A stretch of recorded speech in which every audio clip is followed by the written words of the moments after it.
آج کل social media پر ایک بڑا مسئلہ چل رہا ہے، ائمہ مساجد کی تنخواہوں کا مسئلہ۔ پنجاب حکومت نے تمام تر ائمہ مساجد کے لیے 25,000 روپے ماہانہ وظیفے کا جو ہے وہ اعلان کیا۔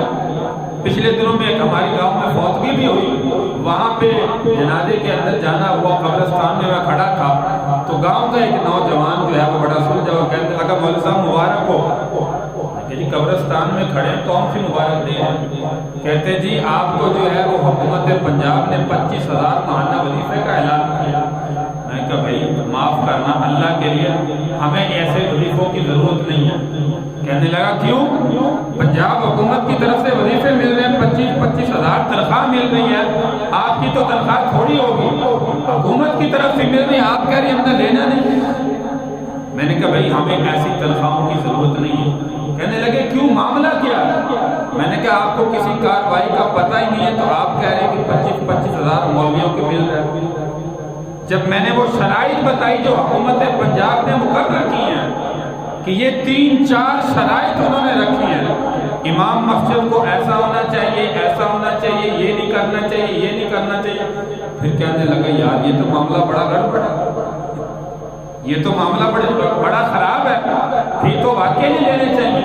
کچھ مفتیان کرام کہہ رہے ہیں کہ نہیں یہ لینا چاہیے، اور کچھ علماء نہیں بلکہ کثیر تعداد میں ہمارے وفاق المدارس العربیہ پاکستان کے ناظم اعلیٰ حضرت مولانا قاری محمد حنیف جلندری صاحب جو میرے استاد محترم بھی ہیں، خیر المدارس ملتان کے محتمم بھی ہیں، پوری وفاق المدارس کی کابینہ اور پوری جمعیت علماء اسلام، قائد جمعیت حضرت مولانا فضل الرحمان صاحب دامت برکاتہم العالیہ، ان کی مشاورت اور اس میں مفتی تقی عثمانی صاحب، بڑے بڑے اکابرین مفتیان کلام، ان کا نظریہ یہ ہے کہ یہ واقعتاً ہمیں جو ہے وہ نہیں لینا چاہیے۔